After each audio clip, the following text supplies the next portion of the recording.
Meaning of Lili Marlene. Lili Marlene.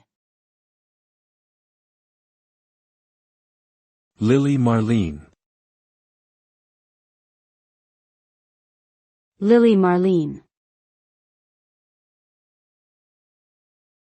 Lili Marlene. Lili Marlene is a German love song that became popular during World War II.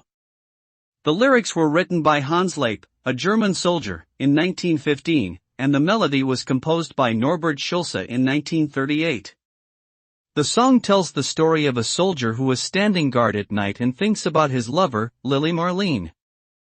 The song became famous among both German and Allied soldiers during the war, and it was also performed by many famous singers of the time.